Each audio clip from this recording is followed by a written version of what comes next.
Today on the Mr. Maple podcast, Matt and Tim interview Dan Heims of Terra Nova Nurseries and discuss the blues, comics, Japan, and last but not least, Japanese maples.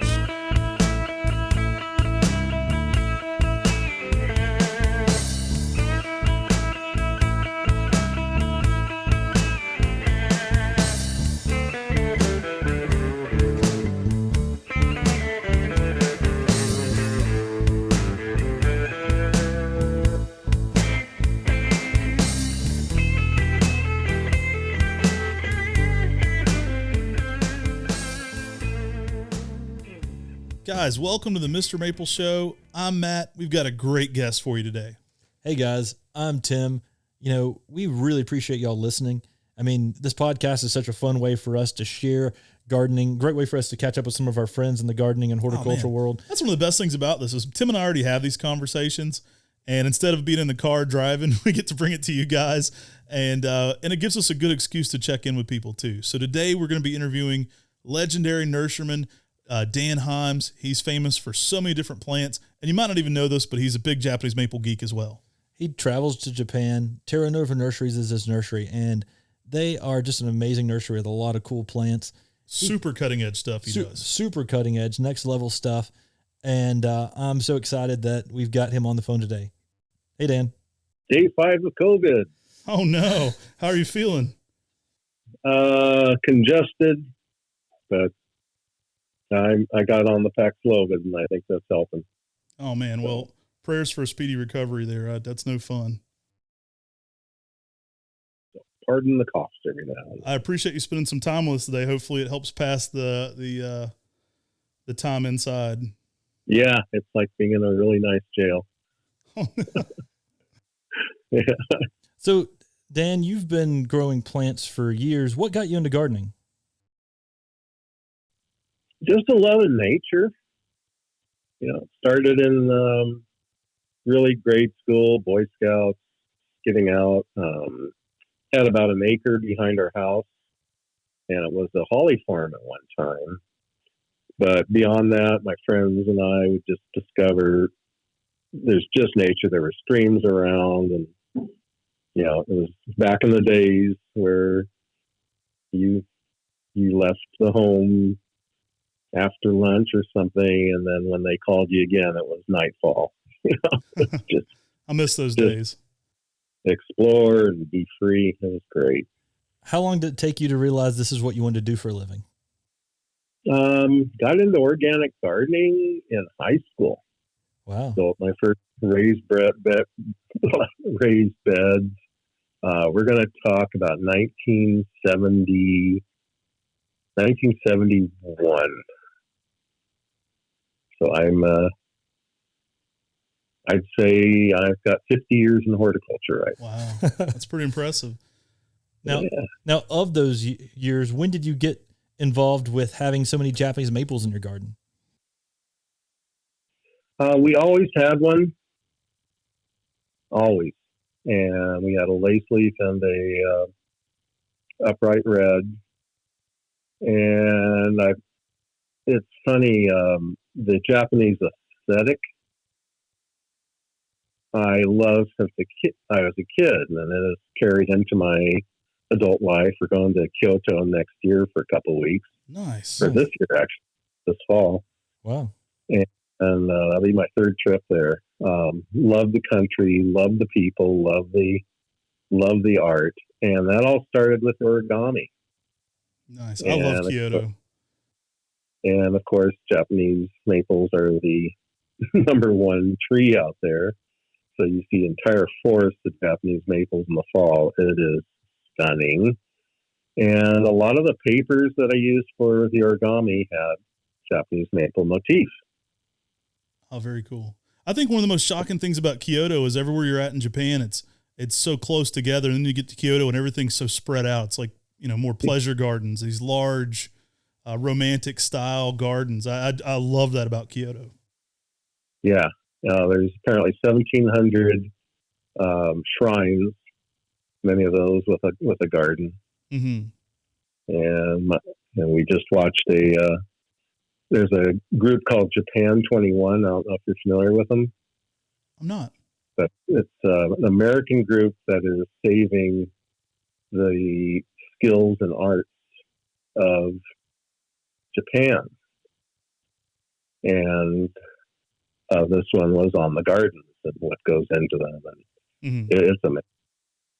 Well, when you go this fall, you're going to have to go visit Arashiyama Monkey Park.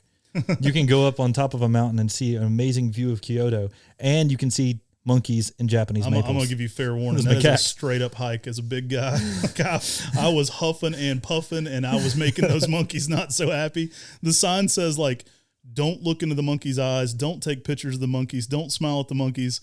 But when you get up there, they're everywhere, these macaques. But it is one of the best views of Kyoto. So it is gorgeous because you can see everywhere from up there. Nice. Sounds great. Well, no, we did one hike where there were monkeys, and you're just so excited because of all your times at the zoo, and they're just nasty little buggers. Right. They're not this like happy little thing you think of. It's like, I hope they don't steal my glasses or my hat. Exactly. If you got food, it's out of your hands. It's gone. Like I was trying to take a photo of one macaque that was in a Japanese maple, and it like came running down the Japanese maple aggressively, like running towards me.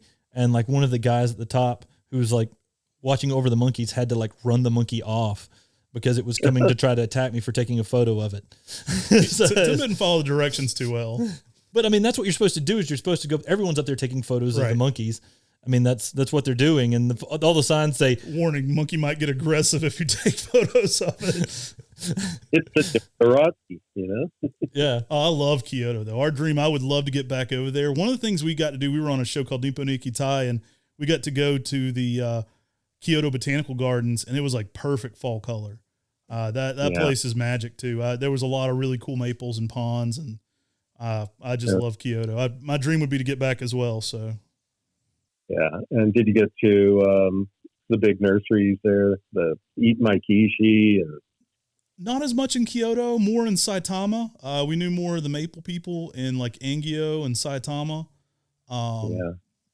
We did travel to a bunch of nurseries. I mean, we visited the Gatimba brothers near Mount Fuji. We drive, so we try to go to a lot of places. But variegated Central, right? I mean, variegated everything. And you hear the explosions in the background with the missile testing or weapons testing for like the U.S. and Japanese armies have like these weapons testing programs. So you're like talking to them about a plant, and then suddenly you feel like the ground shake. It's a little unnerving, but that was not going on. So Dan, you've got a number of maple introductions that you found and introduced. We've got Ever Autumn. Right. We've got Ruby Ridge. What else? And I do have some seedlings off that now, by the way, that are not puckered. Wow, interesting. And just big, thick leaves, but not puckered. So that's really different. Now, I believe you told me before that your Ruby Ridge, was that a seedling from Ragose? It's hard to point to parents, and I'll tell you why. You, of course, know Vertrees. Yeah. And he lived in Oregon, and he would grow a zillion maple seedlings to get the few selections he had. So he goes to Fred Meyer's, which is our biggest retail store, and they focus on nursery products. And I get to Fred Meyer's when they took them down in gallon pots, 3 feet high. These are, I think they had about 1,400 3-foot plants, and they were cut in price from $7.99 to $3.99. Oh man! And I bought 300, and I picked the best seedlings out of there. And so I got 65 in my garden, and I'd plant them in my customers' gardens. Very cool. And I've had a number of variegated ones along the way too, and I've got some really interesting seedlings through those. So a lot of these seedlings, you said essentially J.D. Vertrees would sell to Fred Meyer's, and then you'd go pick them up at Fred Meyer's and then just look through them and see what else was out there. Oh, yeah. Wow. Yeah. That's pretty cool. Yeah. Yeah. Now, we got to interview Talon, and we talked to him a little about his experiences with JD Vertrees. Did you know him well? No, just you have people you bow down to, and he was one of them. Right, Oh right. yeah. I mean, he popularized Japanese maples in America, and I mean, it's amazing the imprint that he had, and then to see that imprint still coming off with plants that you've introduced with Ruby Ridge. I mean, that's pretty spectacular. What stood really out? different. What stood out about Ruby Ridge to you that made that tree stand out from the rest? Just the substance of the leaf. It's like nothing I've ever seen before. It's literally like you have two leaves fused one on top of the other, and then it has the rippling on it, and I think it looks more like a bloodgood heritage. I mean, it's super interesting. Do you think it could be a tetraploid? I'm probably getting too geeky for most people here, but I've often wondered with that more leathery, thicker foliage. And tetraploids tend to be like denser. I work a lot with sets, and that would hold true with a number of them. Yeah. And I'm surprised nothing's been done with sets. Mm-hmm. Yeah, we've done over 500 over at Terra Nova. Well, we've jumped into all the maple geeky stuff, and I haven't even given you a chance to explain what you do. So please tell us a little bit about Terra Nova and some of the development you're doing right now. Well, this love in high school turned to moving to the dorms at University of Oregon, starting with one house plant. And by the end of that term, I had a whole windowsill full of house plants, and it was all over from there. I mean, ended up running the University of Oregon landscape architecture greenhouses, and being a teaching assistant to Dr. McAllister Ruff at the school. He was my mentor, and I was into bonsai back then. There was a fellow named Leo Houston who was quite the bonsai expert, and we could get university credit for taking a bonsai class. So I took 2 terms of that. Oh, nice. Hell of a pruner. His most important message to me was never to cut the flesh-colored branches. Very interesting. Very interesting. And did you ever run into Jim Baggett through that? Did you know Jim Baggett? Yeah. We met him one time, so I asked just because he was such a bonsai expert. He'd had like 50 years of just Shishigashira seedlings he was growing as bonsai. And he once made me like almost just throw up because he said I had a variegated one, but the damn thing got too big, so I threw it out. So I visited him one time with Carl Munn, just being a plant geek, and he told me that, and it's never left my consciousness. I lay awake at night thinking about the variegated Shishigashira seedling that was thrown away. That was vigorous. That was vigorous. There's always that one. Right. So the one that got a and but it was having all these Vertrees, and of course, I picked up ornamental maples like Shiraz and some of the other variegates in the garden, and I ended up with just thousands of hybrid seedlings. And being a breeder, I'm watching daily to see, is this any different than anything out there? And you were to my garden with a gang, and you got a taste of some of that. Oh, that was so cool to actually get to go there and see the original Ever Autumn and just spend some time with you. That was really kind of you to welcome these crazy Southerners into your house and let us just tromp around and look at all the things you were doing. We felt pretty cool to get to visit. My favorite was my 4 or 5 year old son was breaking off branches of maple and handing them to you guys. Oh. I've got 6, 3, and gonna be 1 soon myself, so I totally understand. It was so cute. Now, those moments. He's like, here, have a branch, you can grow it.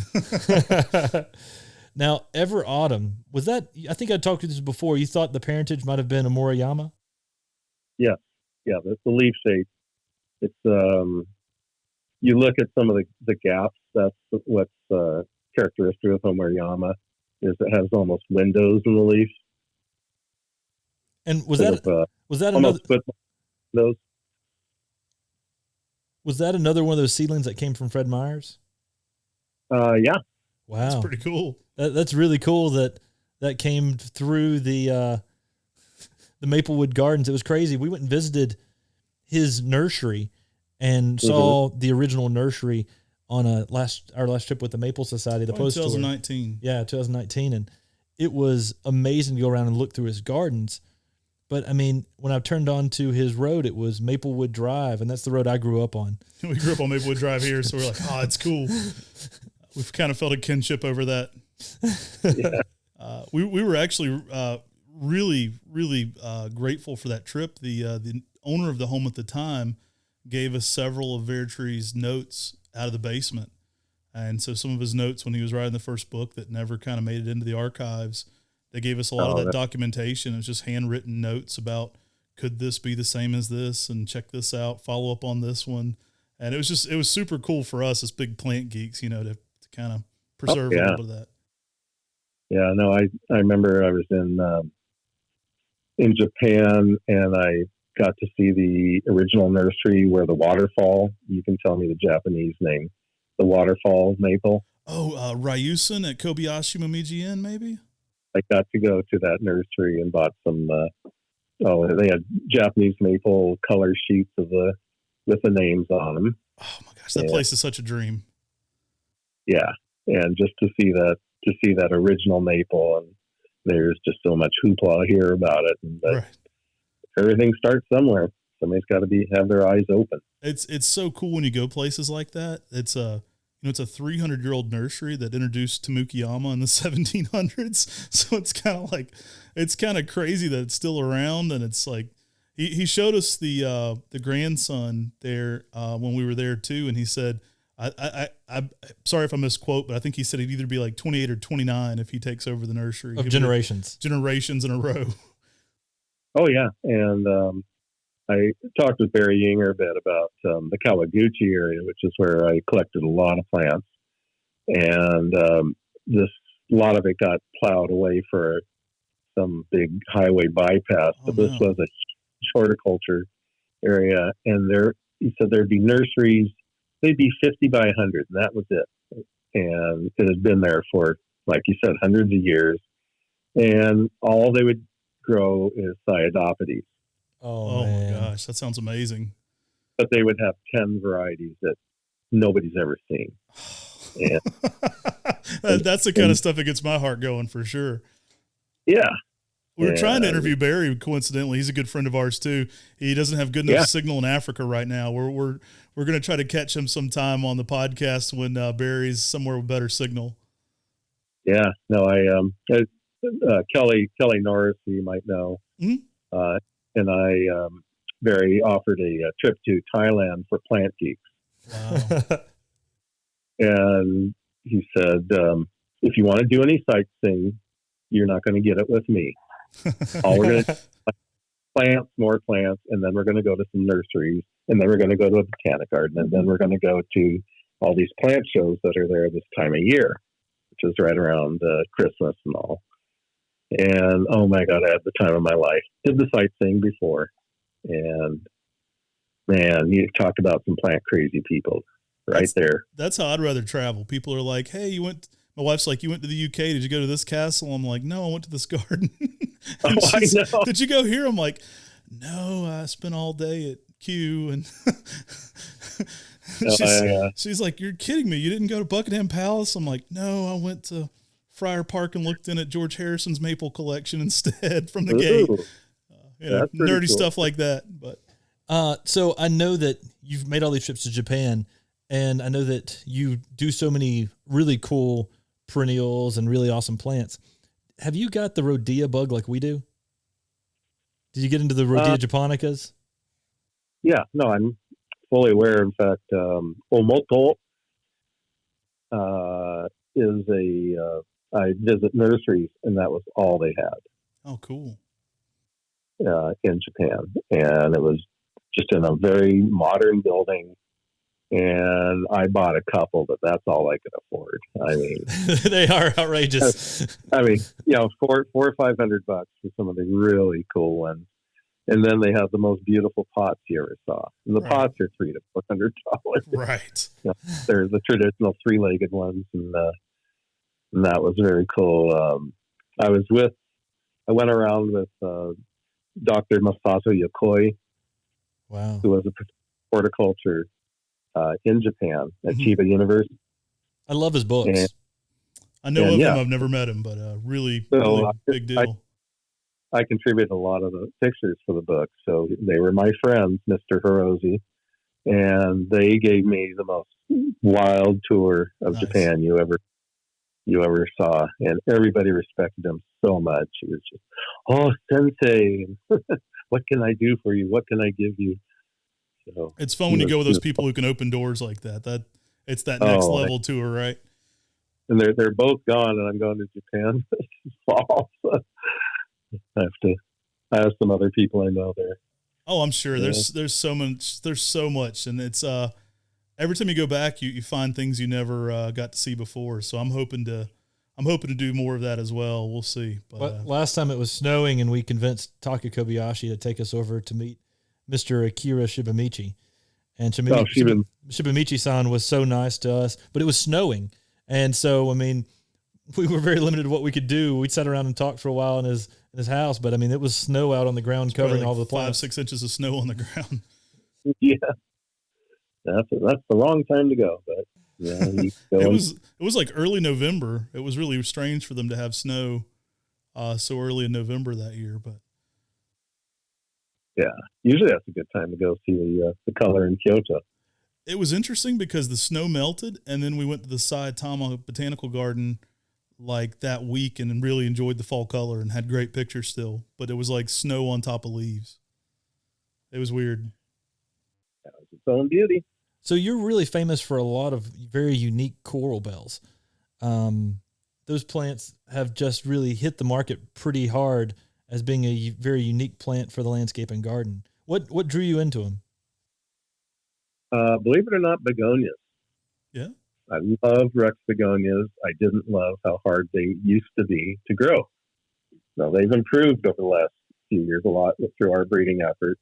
Mm-hmm. We're bringing in a lot of Chinese species. And it may look like a Rex begonia, but we've had these things pop up after a winter, absolutely hardy in our gardens, which is mind-blowing. Yeah, I mean, and there's so many variations on the color too. I mean, they're just striking plants that, I mean, they pair pretty well with Japanese maples. So it's a huge family, and but anyhow, what I wanted was a Rex begonia that could go to 30 below zero, and there was nothing. There was Palace Purple. When I first started, there was Palace Purple. Yeah. And it was popular, but really kind of a rangy, ugly plant. It was purple though. And then, who was it? Dale had a Dale from North Creek had what was called Dale strain, which was an Americana, mm-hmm. which had really cool, sort of metallic leaves in silver.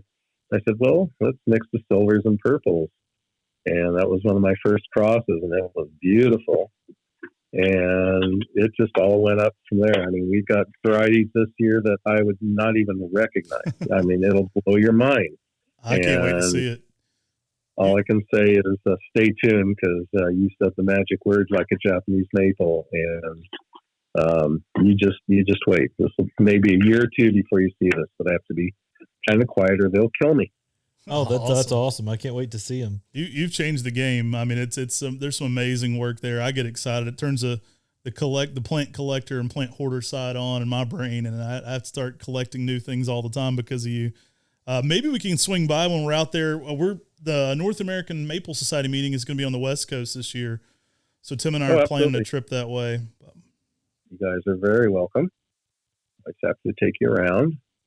And when I was in Thailand, I brought back hundreds of plants, and knowing that the house plant phase was going up, and by golly, we hit it right on the head and did really well with some of the varieties that I brought over.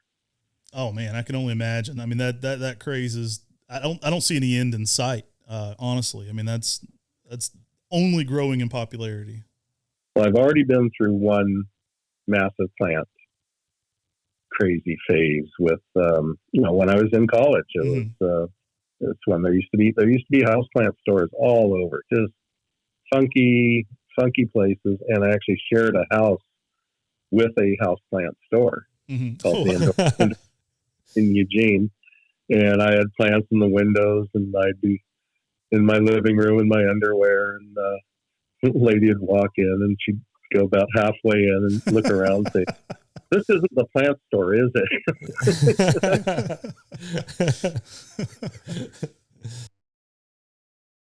That's funny stuff. Oh, geez, that's funny. That's hilarious. So I probably know the answer to this, but if not horticulture, what passions would you be pursuing? Music. I'm in the blues, and I play harmonica. I've got a band that practices here every week called the Bluesers. Nice. And we get together and we do some gigs, and it's just, my mind just goes to another place. And see, I could talk to you about everything. We've got too many things in common. I'm a hardcore, like, early acoustic Delta blues, but I like juke joint type blues too a lot. Like I'm a blues. I don't play anything, but I love blues music. But we also love comic books. Yeah, I remember. I believe you told me that at one point you had the first issue of Spider-Man.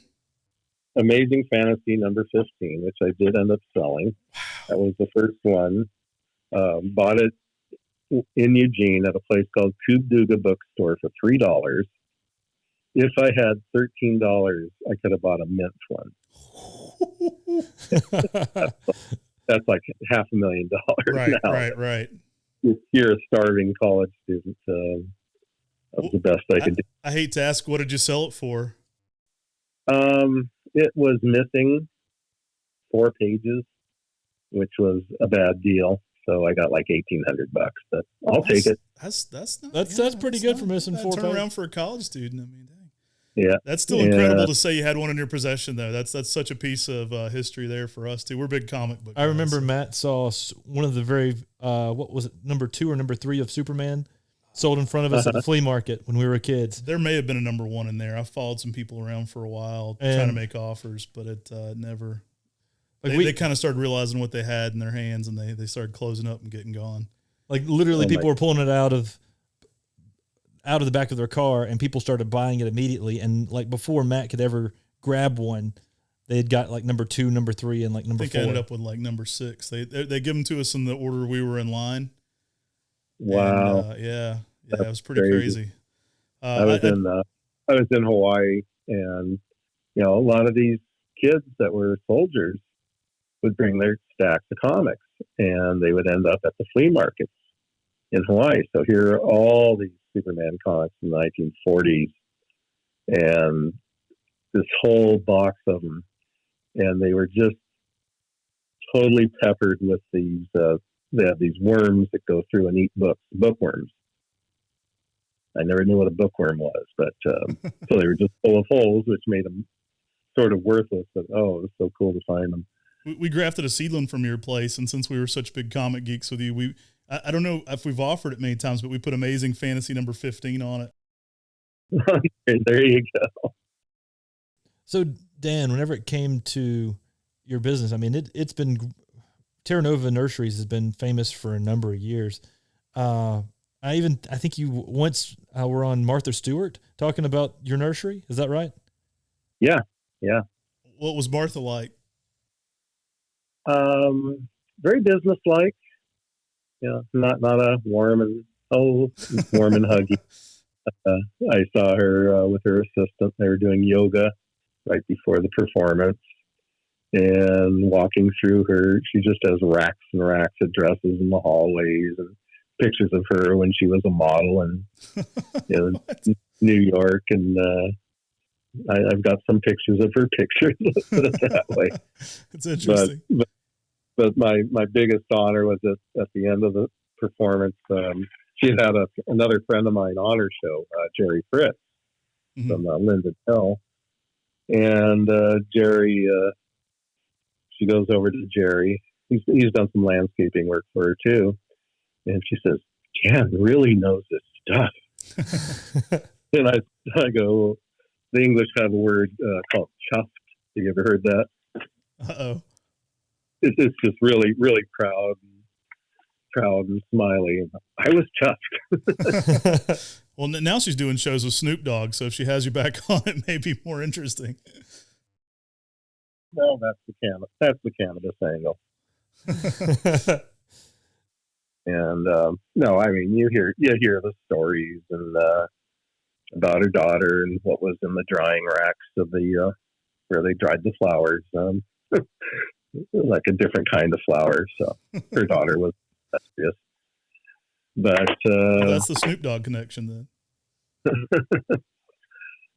She's an amazing lady, and no, had some nice talk time with her. Oh, it's very cool. Well. It's amazing. Like, just I'm in awe. Like, and we're a small nursery, but we're always in shock and awe of the opportunities.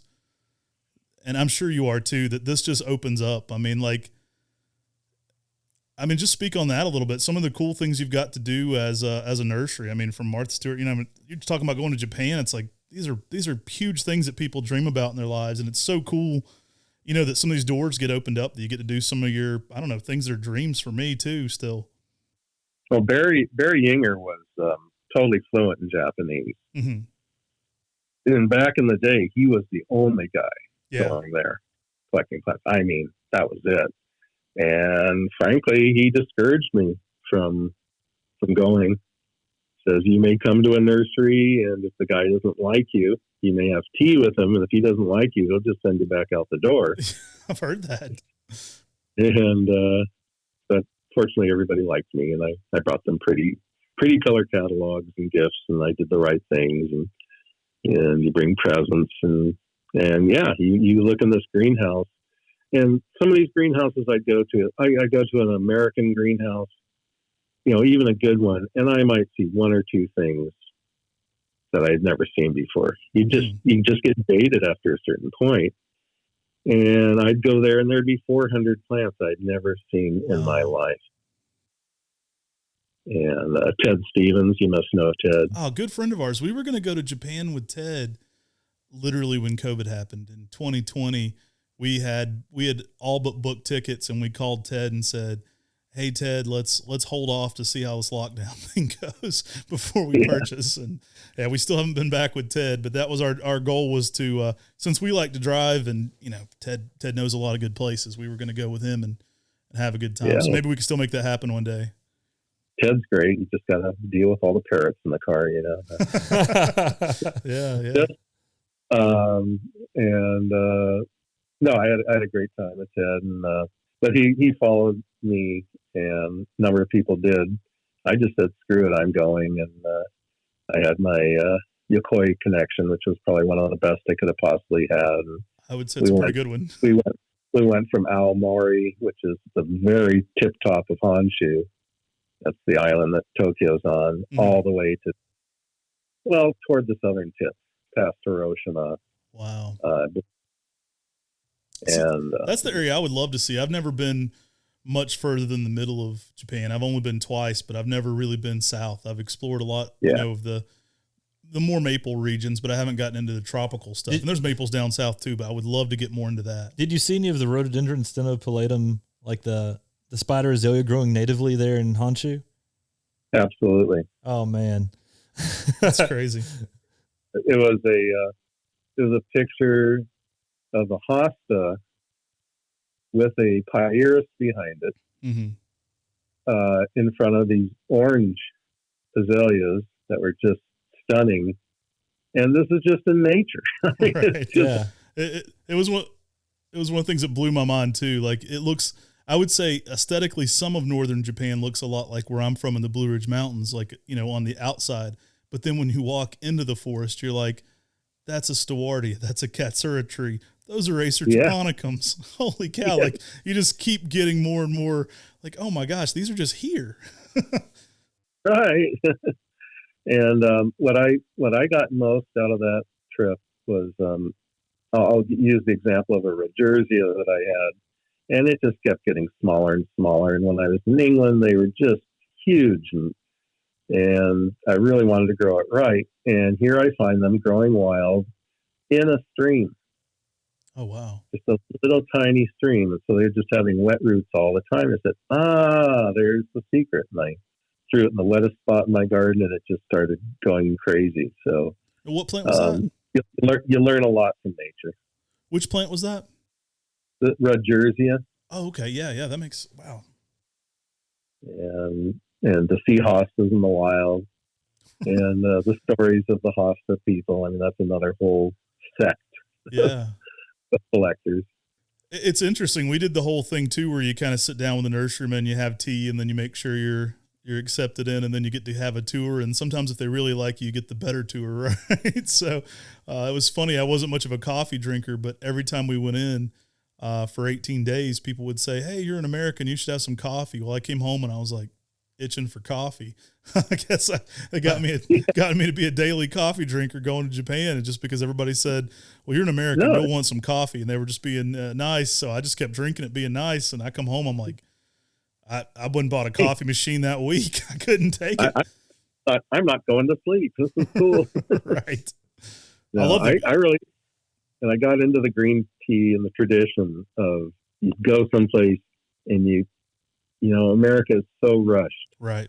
And you there and just time just stops, and you have a cup of tea and you go over pictures, and we'd go to people's homes and you'd have tea, Mm-hmm. and they'd go to the cabinet and they just bring out these, you know, pine knots that might be double twisted, just odd natural items. Yeah. And talk about them and pass them around and pull out books. And that was with a landscape master I went to, and he showed me his collection of rocks he paid hundreds of dollars for. That's so cool. Nothing in them, no plants in them, just rocks. Maybe we need to change our American traditions. Maybe next time people come in to do business and everybody's in a hurry, we need to say, "Hey, come in here, take your shoes off. We're going to drink some green tea. we're going to talk it out a little bit. We're going to make sure we like you. We're going to get a feel for you, and then we'll talk business." It always surprised me how much when we're in Japan, people are so friendly and helpful, because at first you're walking down the street, say in Tokyo, and no one's looking directly at you. But then if you're going to try to pay a parking meter or something like that, they will line up to make sure that you're helped and make sure that that you are able to do it. And that's sweet. I mean, they're so friendly and so nice over there in Japan that it just blows my mind. I mean, I know we had people who just opened up their doors and were so nice to us. And Matt and I knew nothing about what we were doing. We can't speak Japanese. We can't read Japanese. And here we are driving around in Japan. So I'll tell you, I wish the hell I had my iPhone with the translator back then. You know, but I had people taking me around, so it wasn't a big deal. But it's really quite remarkable now. We, get the pocket Wi-Fi as soon as you get off the airplane. That's the best advice I can. At the times I went, I would have been completely helpless. Tim, we'll get the pocket Wi-Fi mailed to the airport. This is some Japan travel pro tip right here. So as soon as we got off the airplane, we would literally walk upstairs to the airport, pick up our pocket Wi-Fi, flip it on, and then we would have our phones in full access. So we would have our phones with Google Translate. There were times where Taka Kobayashi had one of his workers take us to dinner, and he was going to come, but he had to finish this big deal with somebody in Dubai, and he had this big buyer in and all this stuff, and so he was like, "Well, guys, I'll be at dinner slightly late." We were there for an hour before Taka could show up. We had full conversations with this other guy, and we were basically just Tim's phone was Japanese to English, and my phone was English to Japanese. And so I would say, like, "Hey, what are your favorite plants?" and then hit it, and a woman's voice would come out. And then he would be like, "Oh, you need to go to the nursery in the upper corner here." And so we're like writing notes. It's crazy. I'm like, we're going to put an earpiece in a few years and just be in full immersion, right? Oh yeah, it's especially with AI coming along like that. That's great stuff. It's incredible. And but yeah, we probably hit. I'm not kidding. We probably hit 30 nurseries that one trip I did. And I brought back 503 plants. And I remember Dr. Yokoi and his wife helped me clean plants, and it seemed like 2 full days. Wow. Those Japanese inspectors have the white gloves. It's not a joke. So you have to have really clean plants to get them out of there. And the rules change all the time. Oh no, you cannot take out variegated hydrangeas. Where the first time I was there, I brought back variegated hydrangeas, and yes, I will admit, this is the first time I ever smuggled a plant. Shh. And a Japanese nurseryman had given me a cutting of one called Aomachi. It's a serrata type hydrangea with beautifully modeled variegation. Oh yeah. And he rolled it in a paper towel, moistened it, and put it in a Ziploc bag. So I put it in my suitcase in that little zipper area around the interior, and went off, came back home, totally spaced it, got ready for my trip the next time. It was about a month later. I open I go check my suitcase, and I find the leaves had rotted on it. Oh no. The stem had 4 strong buds and was totally rooted. Oh wow, my goodness. Nice. And I believe every plant of that in the United States came from this little cutting that I accidentally. That's awesome. That's crazy. We offer that here on our website. That's crazy. That's super funny. Of all the plants that you've introduced a ton that you've introduced already. What's your favorite plant introduction? Oh, what's my favorite child? Right. Exactly. It's always that question. Just for amazingness, probably the Forever series of Euchras, Forever Purple, Forever Red. Mm-hmm. They're just so extraordinary, and they do so well across the United States. And that was another big thing, was finding a species of Euchra that lives inside the Arctic Circle. We're talking 60 to 70 below zero. And it not only is it good for our Canadian friends who are, really cold. I mean, this will live in Saskatchewan. Right. This is our Northern Exposure series. So Costa was doing trials in Miami, and it was the only Euchra that did well in that tropical heat. Wow. And that was mind-blowing. And it's really resistant to rust. It's got a lot going for it. So when you're going that many zones, you've got something right. I mean, if you can get an ornamental plant that's going to Miami to Canada, to Arctic Circle, my gosh. That's insane. And you look at the breeding by other companies with Euchras, and we have, they use our plants to breed with. It's just, there's too much that's obvious. Yeah. So when you're defining the industry, it's why wouldn't they? I mean, well, they shouldn't. Probably. They shouldn't, but you've got the best. When you get the best stuff, everyone tries to copy you. Yeah, it's ethically it sucks, but it's not illegal, so you can't do anything about it. So we have to invest in patents on plants and we're having to do some utility patents on this one new plant that I'm talking about. We're going to do a utility patent on it, so nobody can touch this thing. Nice. But it will absolutely blow your mind.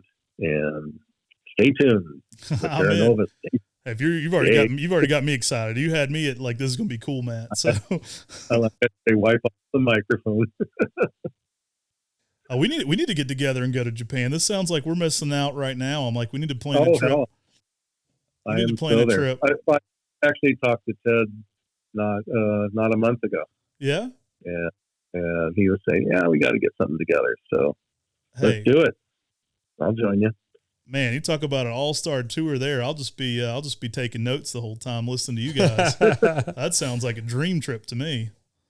Yeah.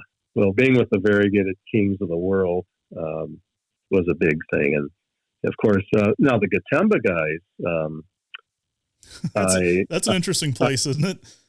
I had known them probably 5-6 years, and I'd been getting plants in from them, and the smallest plants you could possibly think of. I mean, we're talking maybe 1 inch by 2 inches by the time they get it cleaned up and wrapped perfectly with the tag. But I was bringing in really rare variegated stuff from them. way long ago. I met the old man one time, and let's see, that's Watanabe, Kenji Watanabe. And it was so funny coming to the area, and I said, yes, I want to find Kenji Watanabe. They said, which Kenji Watanabe? And they said, what with the nursery? They said, which Kenji Watanabe with the nursery? It's like Joe Smith there. We drove out there on our own and relied only on our phones to translate. Well, yeah, I didn't have GPS back then. Remember, it was all maps. Taka thought we were crazy. The time we went, I guess the father had passed. It was the mother and the 4 sons, and we were on a TV show called Nippo ni Ikitai, which is essentially like Who Wants to Come to Japan. It's like we did an episode just about Japanese maples, and they brought us over to react to really cool Japanese maples in Japan. And anyway, long story short, we met with the Gotemba brothers and we toured the nursery. And as we were about to leave, they said, what were you here for? And, I wasn't like showing up to be like, hey, we were on this TV show and like throwing that around. I was trying to just be humble and listen. And I said, well, we were on a TV show and it's called Nippo ni Ikitai. And they said, oh, hold on, let me give you the better tour. So we were like literally getting in the car and they're like, no, let me give you the much better tour. And that's when we got like another hour and a half of all the good stuff. Yeah. Oh, that's right. They had that secret stash, didn't they? I was like, man, I should have led with the TV show with these guys. I was trying to be humble. I should have come in guns a-blazing and been like, hey, we're on Nippo ni Ikitai. Show us the good stuff. And the worst part about that is we had rented a 2-wheel drive car, and driving near Mount Fuji, there's ice everywhere. And so we were having to be extremely careful because when it snowed out of nowhere, everyone went ahead and rented all the 4-wheel drive cars before we could. And so we're at Mount Fuji driving around these very mountainous areas where it's very icy and snowy and in a 2-wheel drive car and trying to find the Gotemba brothers where we'd never been before. So it was a very fun adventure. Up the hill. I took a nice picture of the nursery with a Japanese maple, and you can see Mount Fuji kind of behind it. I'll have to find that picture somewhere, but you could actually see Mount Fuji peeking out behind them. It's pretty cool. Yeah, views are incredible. I mean, it's just a beautiful, beautiful area. We have our own Mount Fuji up here, though. It's called Mount Hood. Oh, it's gorgeous. I look forward to getting back out there. I mean, I'm excited to come back out there this fall. Yeah. Now, how does Shiraz do for you guys? Pretty good. We've tended to do Geisha Gone Wild more. I mean, honestly, just because it's not patented. They're very similar, and it's a reoccurring sport off of Geisha. So, like, we've had the same thing occur grafting Geisha. We've had it mutate completely into another, like the same thing again. And they're all very close, although they do occur separately. So Shiraz came from New Zealand, and then Geisha Gone Wild, Talon introduced. And then I had a friend who found the same thing again in New Jersey. I'm like, well, we don't need to keep, coming up with the same one. We've typically produced Geisha Gone Wild, but both of them are very good for us. Both have been very, stable and pretty, and a lot of great colors here in the South for us even. No, they're definitely different, Shiraz and Geisha Gone Wild. Oh, they come from different origins completely. Yeah. And but what I found in my garden with all the hybridization that goes on was that it was able to outcross the variegation gene.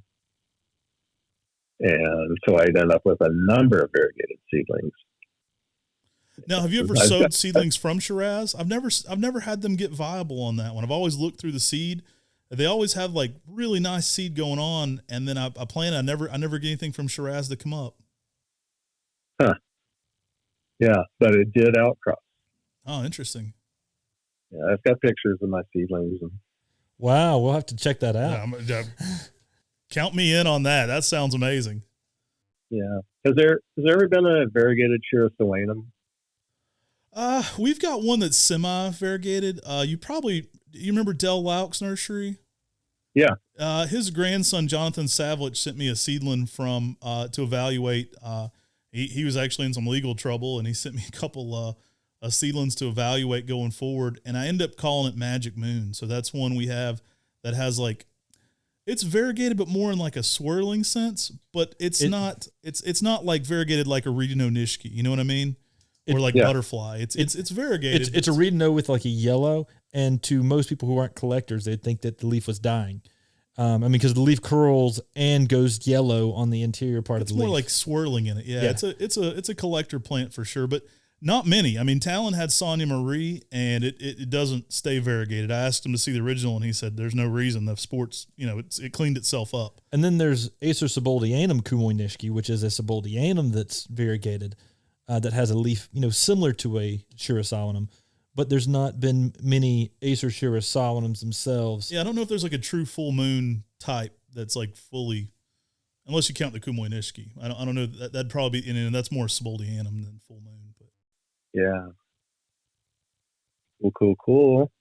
No, I just picked up some of the new Shirasawanums, the red one, and that's kind of exciting to get. So you got some variegation going on? Not variegated, just red leaf form. And Nice. so I'm on a new piece of property. That's exciting. Yeah. I moved.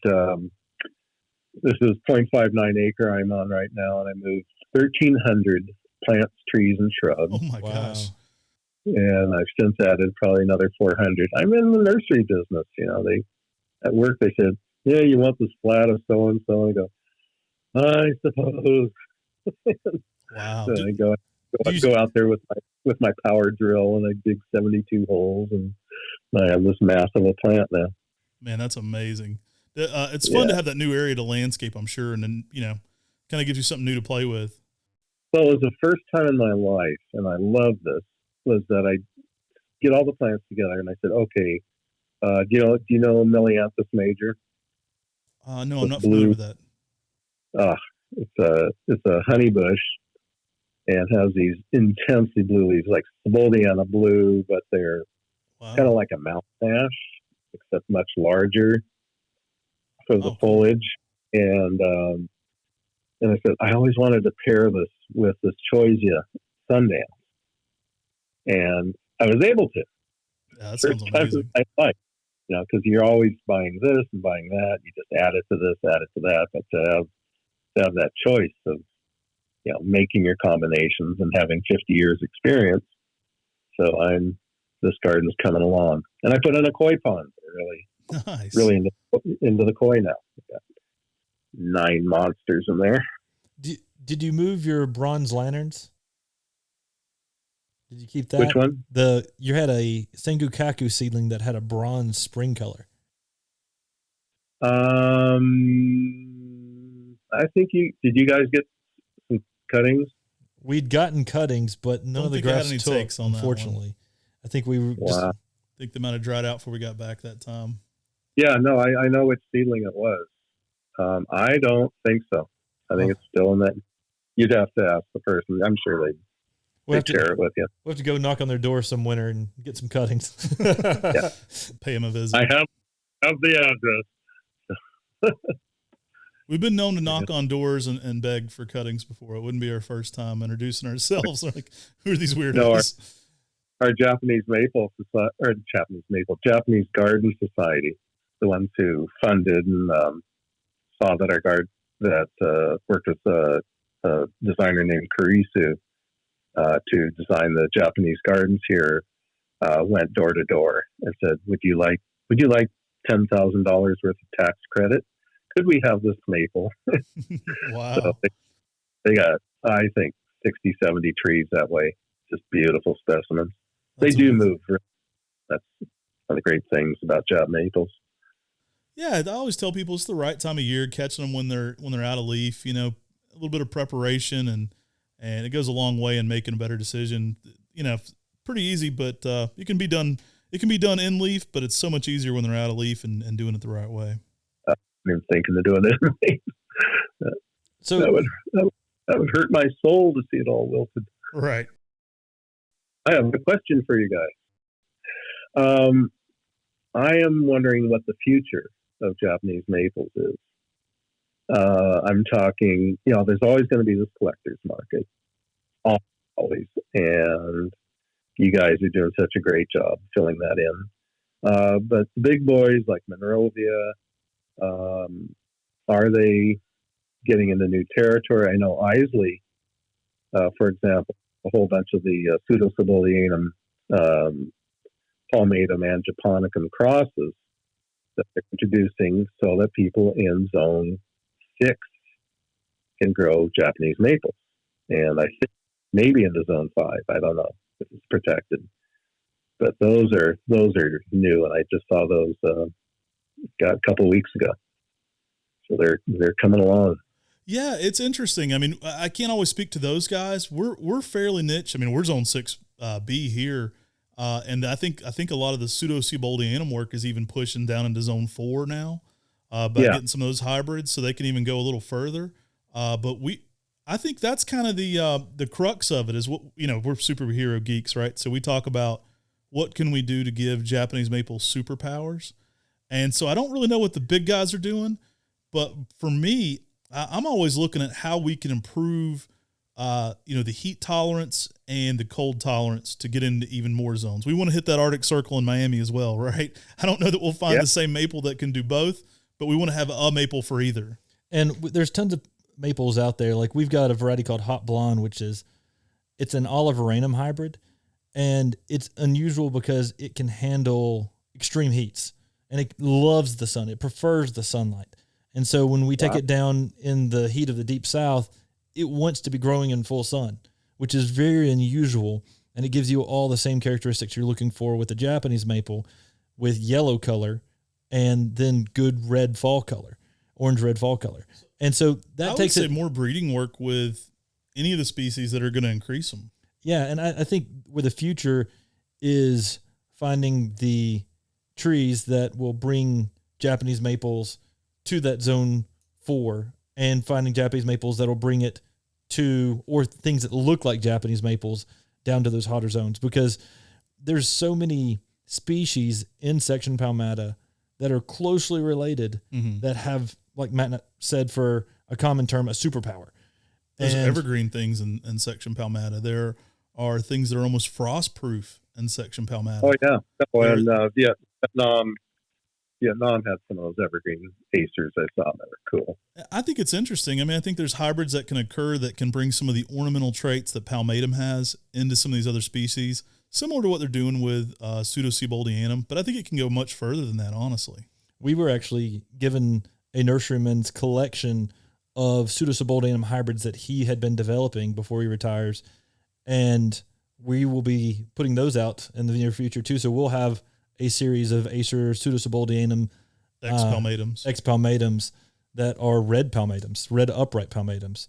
We've got some that are weeping lace leaf palmatums. We've got not palmatums, but pseudo-Seaboldianums that look just like palmatums. And so trialing those, it's going to be a process of trialing them and see if they actually do well in zone 4. But part of the pseudo-Seaboldianums that's going to be a little more difficult, that I think some of the other people haven't really got into yet, is what's under the root systems. I mean, I've heard some people say graft onto circinatum. We know that doesn't work as well. But by grafting to something like pseudo-Seaboldianum, then it truly can handle a zone 4. I mean, just by grafting to palmatum, we're dealing with something that the top might survive, but if you get something, the roots might actually die. So it's just especially those 4As. I think it's a lot of experimentation in all this, and it'll be interesting to see where it goes forward. But I think it's always kind of pushing forward. It's just like with any plants, pushing forward and seeing where we can make the happiest Japanese maple for Dallas, Fort Worth, for the Panhandle in Florida, for even heavy zone 9s. Like they already work in zone 9, but some zone 9 trees that can get out a little bit more in the sun. And then for us in Western North Carolina, we're always looking at frost. So we're looking at some of these frost qualities and how we can introduce some of that into some of our more ornamental trees as well. Like there's some things in section palmata that just don't get, they're almost frost resistant. And then there's a plant like Acer aries. Guys know about all the breeding work that was done. I saw this breeding work at the Morton Arboretum. Yeah, last week we actually interviewed Sue Egriff. What's that? We actually interviewed Sue Egriff, who did a lot of the breeding work at the Morton. Yeah. So I was there when she was doing the whole massive thing, and then I found out just a lot of that disappeared, didn't it? I think so. I think some of her findings became the basis of what Isley was using to develop their pseudo-Seaboldianum program. She did a lot more than that. She was developing trees for shorter usages and colder usages. Oh, she's just such a guru. She can do anything. Honestly, it's crazy. She can make you a hybrid between probably any maple that exists. But I could think of a few things. Right. I know, right? There's some designer maples we can come up with. One of the things I'm interested in doing is looking at Acer Arianthum, which is a maple in section palmata that has blooms. Oh, wow. And so it's got a real pretty bloom to it that is extraordinary. And it's a long, stringy bloom, but it's in section palmata. And seeing if that could be hybridized into, say, a bloodgood. You know, what if you got a yellow or white bloom on a bloodgood Japanese maple style? I would call it a bonus. Yeah. Right. We're hoarders. We like the geekier stuff, and our nursery's certainly based in the more collector kind of stuff.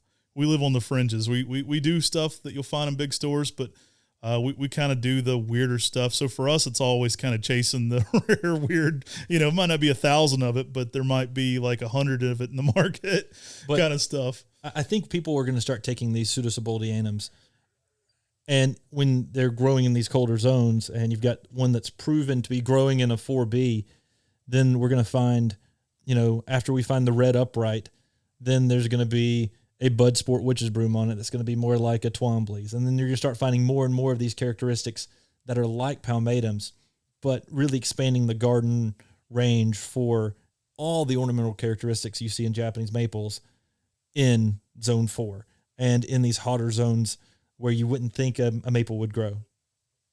Following the genes. Yeah, there's always new stuff and interesting things. There's so many different avenues to follow. It just takes a lifetime, right? And we've gotten some of our cooler plants from just people who just said, you know, like I'll give you an example. You know, the bleeding heart, the big upright one with the gold foliage in spring. Yeah. That's the most amazing variety. I mean, it is the brightest thing in the whole garden. And I didn't like the pink flower with the bright gold, so I said, well, let's work on getting some white in here. And we worked for like 3-4 years on getting a white, and we got sort of this yellowish, lower growing one that wasn't that great. And then a customer just says, "Are you guys interested in the gold foliage, white flowered?" Wonderful when that happens. And you know, we've paid upwards of $50,000-$60,000, you know, over time for some of these plants. This Russian, yellow Russian friend found that Alexander, that huge leaf Brunera, and with our royalties, he was able to, you know, build a greenhouse and start a whole nursery business. And he's been breeding his plants up, and that's the best feeling in the world. That's awesome. Yeah.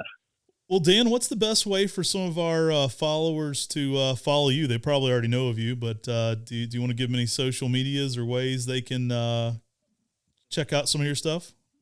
They can find me on Facebook mostly, a little bit on Instagram. Terra Nova Nurseries has Instagram and Facebook as well, but I'm not on that all the time.